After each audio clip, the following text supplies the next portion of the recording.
एक बार महात्मा बुद्ध किसी गांव में गए।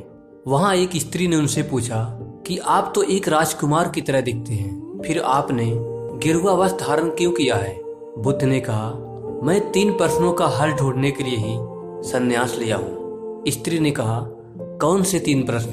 बुद्ध ने कहा, हमारा शरीर युवा और आकर्षक है, लेकिन ये वृद्ध होगा और अंत में मृत्यु को प्राप्त हो जाएगा। मुझे वृद्धावस्था, बीमारी और मृत्यु के कारण का ज्ञान प्राप्त करना है। बुद्ध की बात सुनकर स्त्री बहुत ही प्रभावित हुई और उसने बुद्ध को अपने घर भोजन के लिए आमंत्रित किया। जैसे ही ये बात गांव वालों को पता चला, सभी ने कहा, बुद्ध, आप उस स्त्री के यहाँ ना जाएं, क्योंकि वह स्त्री बहुत ही चरित्रहीन है। बुद्ध ने गांव के सरपंच से पूछा। सरपंच ने कहा, हाँ बुद्ध, ये बात बिल्कुल सही है, वह स्त्री वास्तव में बहुत ही चरित्रहीन है।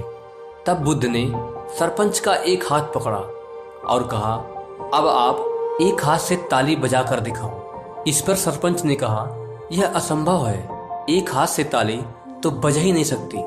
तब बुद्ध ने कहा, ठीक इसी प्रकार कोई भी स्त्री अकेले ही चरित्रहीन नहीं हो सकती।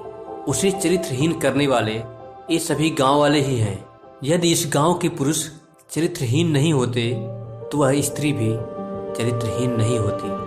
बुद्ध की बात सुनकर लोग शर्मिंदा हो गए और वहां से चले गए। तो दोस्तों, इस कहानी से हमें सीखना चाहिए कि आज के समय में भी लोग स्त्रियों को ही चरित्रहीन कहते हैं, पुरुषों को नहीं, जबकि दोनों ही इसका बराबर का भागीदार हैं।